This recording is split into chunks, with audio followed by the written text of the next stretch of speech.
All right, servers just went down, so I'm going to use this opportunity to make a quick video talking about what my experience has been with Dragonflight after the second week, and also what my goals are for season one, and kind of what my goals are for the rest of the expansion, to be honest with you. So, Dragon Riding has just been a whole lot of fun. Best feature that's probably been to be put into the game, as far as I'm concerned. I've just been having an endless amounts of fun, like gathering nodes, gathering expedition packs, magic bound chests. Like it's just been fun, just hitting stuff on the map and getting to those places quick.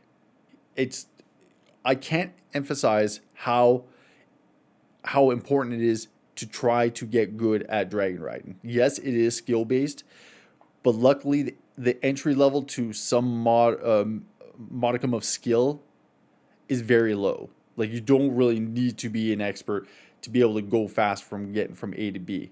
Like there's small tricks like shooting the camera up and then hitting your number two, and then getting that extra height and then going straight forward. Oh yeah, that's a really good one. But yes, I understand people's want to have the 310 mounts be usable in the Dragon Isles, but in my opinion, I think Blizzard made a good move in not allowing those mounts to be used in the Dragon Isles, so that way it essentially entices, it funnels people into getting to acquiring some skill in the utilization of that feature. And I hope it's a feature that they're going to carry forward in the future and hopefully open it up to all mounts if it's somehow technologically possible. Is technologically possible. It's just whether it's viable with their current technology and engine.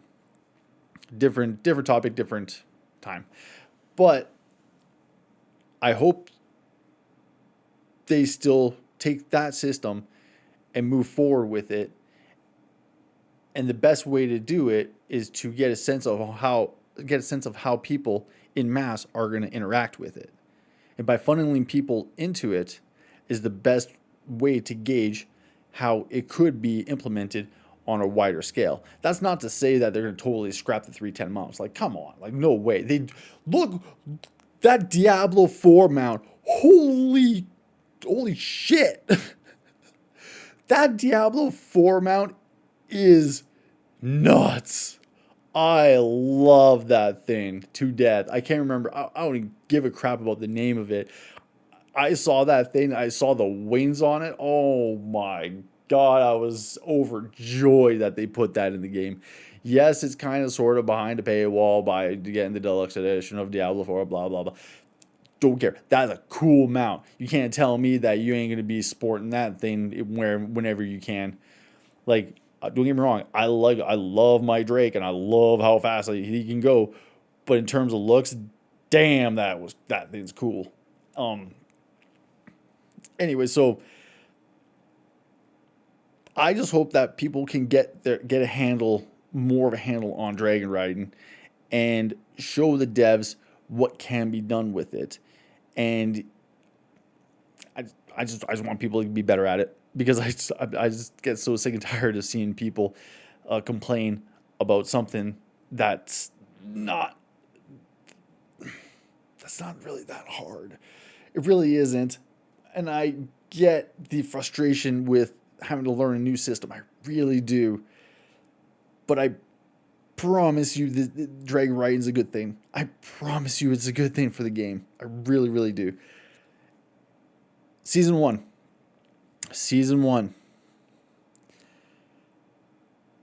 Oh man, I'm so excited for Race the World first. Lately, I've been watching a lot of Hoonigan drag racing. Honda versus haters, this versus that kind of thing. And I love how they try to set them up to try and make them as close as possible, make the race as close as possible. And that always makes for like really, really good entertaining content. Pretty much all events that involve racing are the best when it's like like neck and neck, right? Race to World First is no different. The stars have to be aligned in an uncalculable way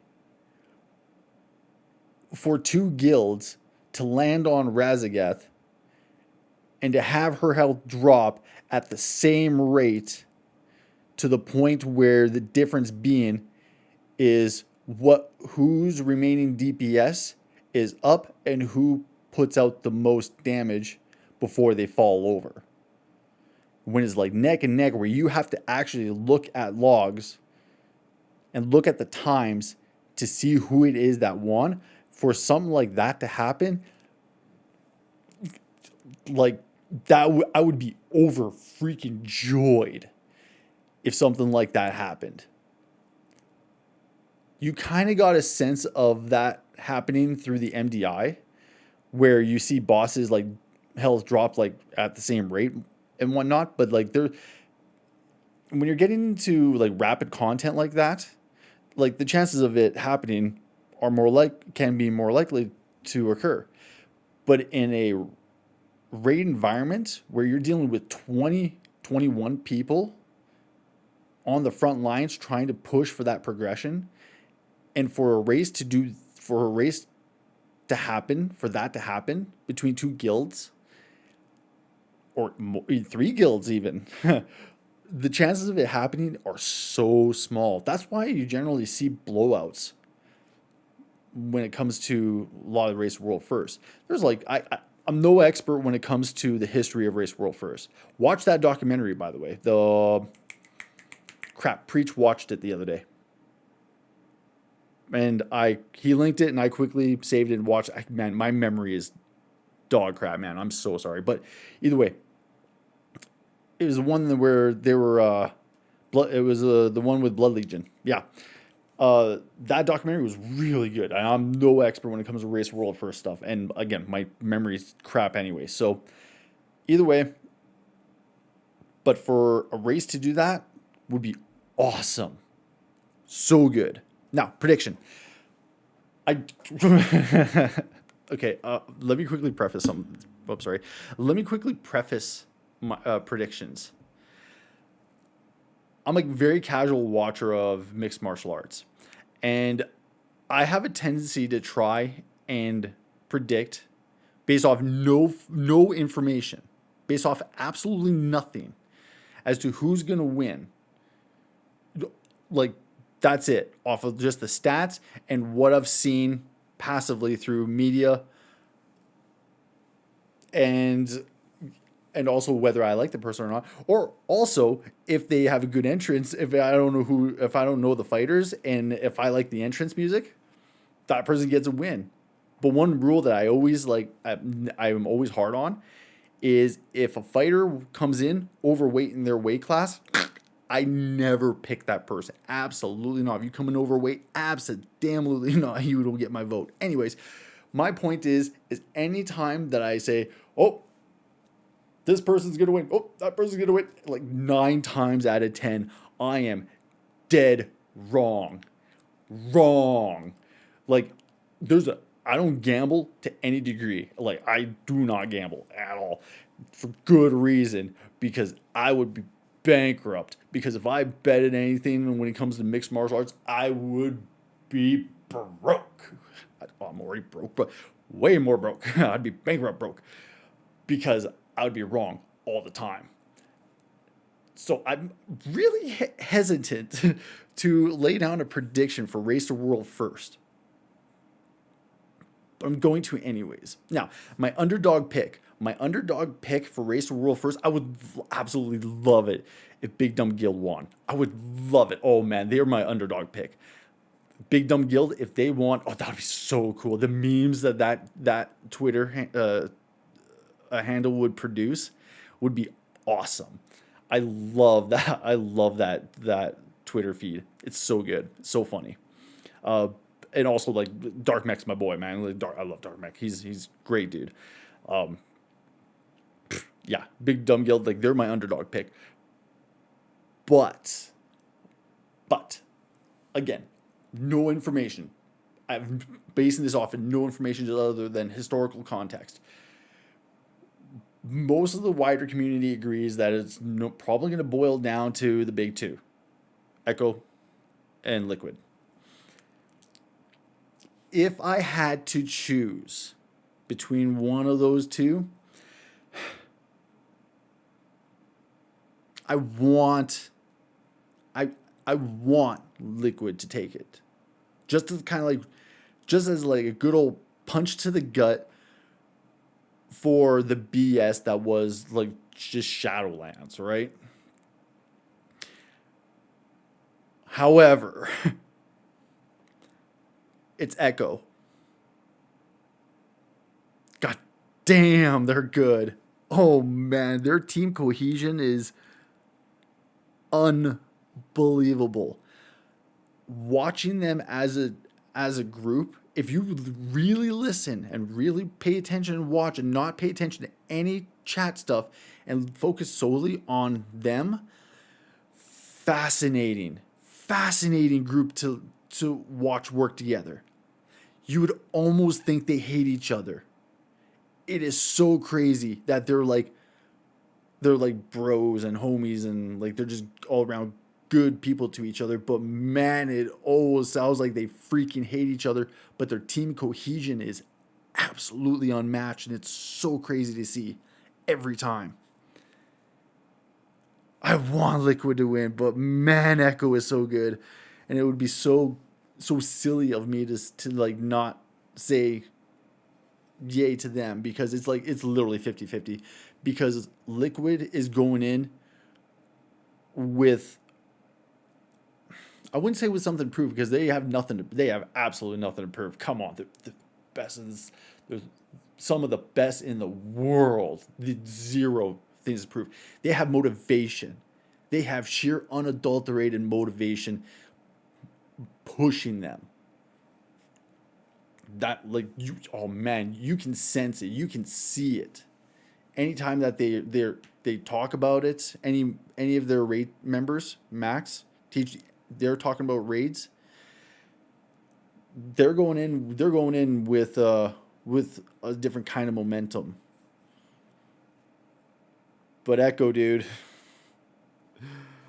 Oh man. I'm gonna be so wrong. I'm gonna be so wrong. But that's okay. Some of my personal goals for season one. I'm hoping to hit plus 20s because plus 20s is where the highest item level gear is gonna be obtained. And so I want to hit plus 20s on all the dungeons, on all the seasons. Get a Keystone Master on all the seasons. Plus 20 quarter stars. The whole dungeon of quarter stars is good. I hate Melandris, the last boss. I hate him so much. The rest of the dungeon is top tier. I hate Melandris. He's such a prick. Anyways, then raid. Raid starts for me tomorrow. I'm looking at my calendar. Tomorrow we're starting in heroic right out of the gate because we're all like relatively well geared. I'm going in at 379. I'm the fourth highest item level in the guild right now. And today we're probably going to be pushing a bunch of mythic pluses, trying to get some early gear as best we can. And I am hoping to get cutting edge on all tiers this expansion. I've never done that before. The closest I've ever been was Legion, but I only did that on the first and last tier, and that was on Emerald Nightmare, Xavius, and Argus, and Antorus. That was the closest I ever gotten, and I would love it, and I'm really confident with this particular group that we can do it. So we'll see after Wednesday how that all goes down. But anyways, I'm gonna wrap this up. I just wanted to kind of quickly record thoughts, feelings around the expansion, race the world first, and also what I want to do in the expansion as well, just as a personal goal. Mostly because it's, you know how like the people oh, you hear goal setters or people that emphasize on those that make goals to write them all down, like to make them to manifest them, or whatever. You have to actually write them down and put them somewhere you can actually see. Same idea, except I'm using YouTube. But the same idea about something I'm passionate about. My hobby being video games. I love me video games.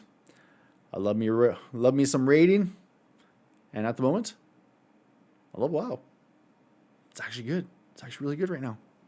Anyways, until the next one. Cheers.